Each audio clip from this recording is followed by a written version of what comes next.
Hello दोस्तों, जय श्री राधे कृष्णा।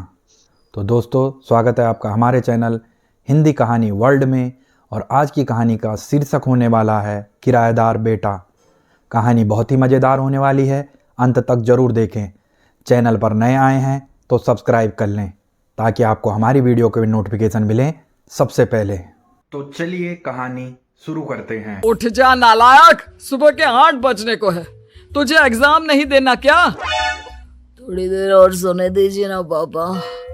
तू उठता या फिर मैं तेरे ऊपर पानी फेंकूं? रोज गधों की तरह सोता रहता है, पेपर की कोई टेंशन ही नहीं है। और एक हमारा समय था जब हम पेपर में फेल होने के डर से रात भर पढ़ा करते थे, सो ही नहीं पाते थे। तो क्या आप उसका बदला मुझसे लेंगे? मैं 15 मिनट बाद उठ जाऊंगा, आप प्लीज जाइए, मुझे डिस्टर्ब मत कीजिए। इतना कहकर रौनक रजाई ढककर फिर से सो जाता है। तू ऐसा नहीं मानेगा, रुक मैं अभी पानी लेकर आता हूं। बस फिर क्या था, इतना कहकर वो भागते हुए बाथरूम में जाते हैं और पानी की एक बड़ी सी बाल्टी लाकर रौनक के ऊपर फेंक देते हैं। पानी पड़ते ही रौनक झट से उठ जाता है। ये आपने क्या किया पापा? अब तो उठेगा नहीं तो यही करना पड़ेगा ना। वैसे थैंक्स डैड, आपके कारण ना अब मुझे नहाने की भी जरूरत नहीं पड़ेगी। चलिए अब आप माँ से बोलकर मेरे कपड़े निकलवा दीजिए, तब तक मैं ब्रश कर लेता हूँ। वैसे कल ना आप एक काम और करना, नहलाने के साथ साथ मुझे ब्रश भी करवा देना। ये ब्रश करने में ना मुझे बहुत आलस आता है। रौनक की बातों से अरविंद का मुंह खुला का खुला रह जाता है। वो अपनी पत्नी कमला के पास जाता है और रौनक की हरकतों के बारे में बताता है, जिसे सुन उसकी पत्नी हंसने लगती है। तुम अपने बेटे को समझाने के बजाय हंस रही हो। रौनक बच्चा है, धीरे धीरे सुधर जाएगा। आप क्यों उसके पीछे पड़े रहते हो? अभी नहीं सुधरेगा तो कब सुधरेगा? 10वीं क्लास में है रौनक, वो अब कोई बच्चा नहीं रहा। अरविंद की इतना बोलते ही वहां रौनक भी आ जाता है। क्या डैड, मैंने आपको एक काम दिया था, वो भी नहीं हुआ आपसे। अरे क्या हुआ बेटा? माँ, मैंने डैड से बोला था कि वो आपको बोलकर मेरे स्कूल की यूनिफॉर्म निकाल दे, लेकिन मेरे पीछे पड़ने के अलावा इनसे एक काम ढंग से नहीं होता। देख रही हो कमला, देख रही हो अपने लाडले को? अरे आप चुप रहिए जी। चलो बेटा, मैं तुम्हें कपड़े निकाल कर दे देती हूँ। बस ऐसे ही साल पर साल बीतते जाते हैं, लेकिन रौनक के रवैये में कोई बदलाव नहीं आता। वो पहले से भी ज्यादा आलसी और पूरी तरह अपने माता पिता पर निर्भर हो जाता है। 2 साल बाद पता नहीं कहाँ गायब रहता है पूरे दिन, अब तक तो आ जाना चाहिए था। अरे आप इतनी फिक्र क्यों कर रहे हैं उसकी? दोस्तों के साथ खेल रहा होगा, आ जाएगा अभी। ये कोई टाइम है खेलने का? 10 बजने वाले हैं, इतनी रात में कौन खेलता है? कमला कुछ कहती उससे पहले ही रौनक वहां आ जाता है। मम्मी जल्दी से खाना लगा दो, बहुत भूख लग रही है। तुम्हें तब तक खाना नहीं मिलेगा जब तक तुम बता नहीं देते कि इतनी रात गए कहां से आ रहे हो। ओ प्लीज डैड, अब आप एसी पे प्रद्युमन बनकर मेरे सर पर बंदूक लेकर मत बैठ जाना। अपनी फालतू की बकवास बंद कर और बता कहां से आ रहा है। माँ अब समझाइए ना डैड को। बता देना बेटा, इनको भी तसल्ली हो जाएगी। आप बोल रही हैं तो बता देता हूँ, मैं दोस्तों के साथ मूवी देखने गया था, इसलिए देर हो गई। तो इन सब चीजों में मेरे पैसे उड़ाता है। कभी 1 रुपया कमाने के बारे में सोचा है तूने? जब देखो हवा की तरह पैसे उड़ाता रहता है। माँ अब आप इन्हें चुप करा दीजिए, वरना ना मुझे गुस्सा आ जाएगा। अच्छा क्या कर लेगा? बता ना क्या कर लेगा तू? वैसे बात तो ठीक ही है, मैं कर ही क्या सकता हूँ। पैसे तो फिर भी मैं आपसे ही मांगूंगा ना। चलिए अब ये सब बात छोड़िए और मम्मी मेरे लिए खाना लगा दीजिए। अभी लगा देती हूँ बेटा। मैं बता रहा हूँ कमला, एक दिन ये ऐसे ही बिगड़ जाएगा। उफ़ो, आप क्यों इतना पीछे पड़े रहते हो मेरे बच्चे के? बात की बाद में देखेंगे, अभी आप शांति से उसे खाना खाने देंगे। अगले दिन डैडी मुझे 10,000 रुपए चाहिए। हाँ? अब इतने पैसे क्यों चाहिए तुझे? डैड, आप बिना सवाल किए कभी पैसे नहीं दे सकते क्या? जब तक तू बताएगा नहीं तुझे पैसे भी नहीं मिलेंगे। अरे, अब आप अपने बेटे को पैसे भी नहीं दे सकते? नालायक, तेरी उम्र के लोग नौकरी करते हैं और एक तू है जो नौकरी करने का नाम ही नहीं लेता कभी। आप लोगों के होते हुए भला मैं नौकरी क्यों करूं? अरे हम कब तक पैसे देंगे तुझे? तुझे भी तो अपने पैरों पर खड़ा होना होगा ना। कौन सा उधार के पैरों पर खड़ा हूं? अपने ही तो पैरों पर खड़ा हूं मैं। इसी तरह रौनक दिन प्रतिदिन लापरवाह होता जाता है।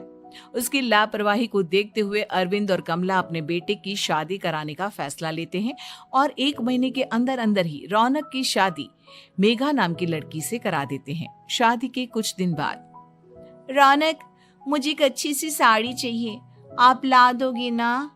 हाँ, क्यों नहीं। कितने तक की आती है साड़ी? यही करीब 5,000 तक की। तुम चिंता मत करो, मैं आज ही डैडी से पैसे मांगकर तुम्हारे लिए साड़ी ले आऊंगा। आप कब तक ऐसे ही अपने पापा से पैसे मांगते रहेंगी? कोई अच्छी सी नौकरी क्यों नहीं कर लेते आप? अरे डैड के होते हुए मुझे नौकरी करने की जरूरत ही क्या है? पर आप ऐसे कब तक उनसे पैसे मांगते रहेंगे? कुछ आपको अपने दम पर भी तो करना होगा ना। अब तुम भी बाकी लोगों की तरह मुझे ज्ञान देना शुरू मत कर देना। साड़ी चाहिए ना तुम्हें, मिल जाएगी बस। इतना कहकर रौनक अपने पिता से पैसे मांगने चला जाता है। डैडी, मुझे 5,000 रुपया चाहिए। अब 5,000 क्यों चाहिए तुझे? वो मेघा को साड़ी चाहिए थी। अरविंद आगे बिना कुछ कहे चुपचाप उसे पैसे निकाल कर दे देता है। कुछ दिन बाद, तुम्हें नहीं लगता कमला, रौनक हम पर पहले से भी ज्यादा डिपेंड हो गया है? मुझे तो अब उसके भविष्य की चिंता होने लगी है। कल को हमें कुछ हो गया तो वो क्या करेगा? काश तुमने पहले ये सोच लिया होता तो आज हमारा बेटा इतना लापरवाह नहीं होता। तब मुझे कहाँ पता था कि मेरा लाड़ प्यार उसे इतना बिगाड़ देगा कि वो इस हद तक लापरवाह बन जाएगा। कोई बात नहीं, अभी भी देर नहीं हुई। मुझे पता है उसे कैसे सुधारा जा सकता है। कैसे? अरविंद कुछ कहता उससे पहले रौनक वहां आ जाता है और पैसों के लिए हाथ फैलाने लगता है। डैड, मैं और मेघा बाहर घूमने जाना चाहते हैं। अरे वाह, ये आज सूरज कहाँ से निकला है? Dad please. अच्छा चलो अब मुद्दे की बात करो। मुझे अब 25,000 चाहिए। अब तुम्हें 1 रुपया भी नहीं मिलने वाला। अगर तुम्हें पैसों की इतनी ही जरूरत है तो कोई ढंग की नौकरी कर लो। मम्मी, आप कुछ कहिए ना डैड को। बेटा, वो गलत क्या बोल रहे हैं? ये सब हम तेरे भले के लिए ही तो कर रहे हैं। मम्मा, मैंने बताया ना आपको, मुझे नहीं करनी कोई जॉब वॉब। तो ठीक है, निकल जाओ हमारे घर से। तुम्हारे जैसे लोगों के लिए मैंने ये घर खड़ा नहीं किया है। जितना ये घर आपका है ना, उतना ही मेरा भी है। मैं कहीं नहीं जाने वाला। जाना तो पड़ेगा ही तुझे, क्योंकि अब मैं तेरा कोई भी खर्चा नहीं उठाने वाला। ठीक है, मत उठाइए मेरा खर्चा, मैं अपने दम पर भी जी सकता हूँ। तो बेशर्मों की तरह अब तक यहाँ क्यों खड़ा है? अपना सामान ले और निकल जाए यहाँ से। रौनक पैर पटकते हुए वहां से चला जाता है। घर से निकालना जरूरी है क्या उसे? बिना पैसों के कौन रखेगा उसे किराए पर? अगर उसका भविष्य सुधारना है तो हमें अपने दिल पर पत्थर रखकर ये कदम उठाना ही होगा। दोनों बात कर रहे होते हैं कि रौनक अपनी पत्नी के साथ एक बड़ा सा बैग लेकर घर से निकल जाता है, लेकिन घर से बाहर उसे कोई भी मुफ्त में अपने घर किराए पर नहीं रखता। अंत में थक हार कर वो फिर से अपने घर चला जाता है। क्या हुआ? थोड़ी देर पहले तो दहाड़ते हुए घर से निकला था, अब क्या हुआ? नहीं रखा ना किसी ने तुझे किराए पर? डैड प्लीज, मैं कुछ दिनों में कोई अच्छी सी नौकरी शुरू कर दूंगा। आप तब तक तो हमें रख लीजिए प्लीज। सुबह से रात हो चुकी है लेकिन कोई हमें रखने को राजी नहीं है।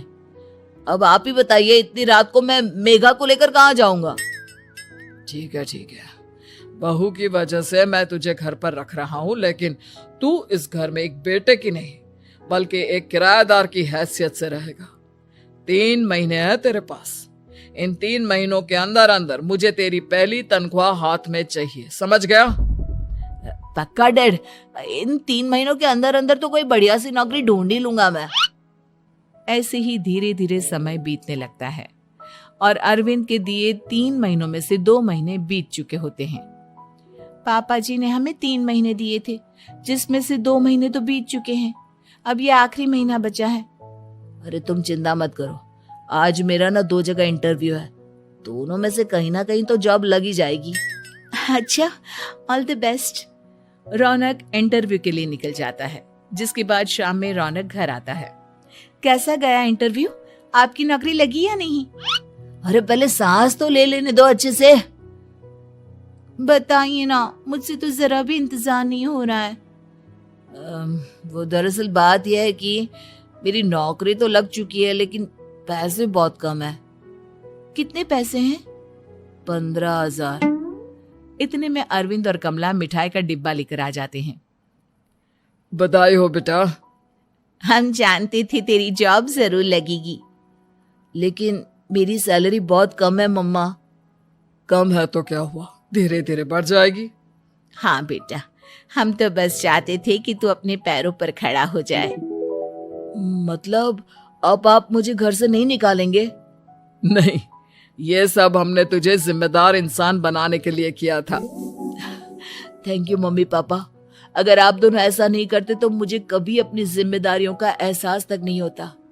आज आपने मुझे सिखा दिया कि इंसान का अपने पैरों पर खड़ा होना भी जरूरी होता है।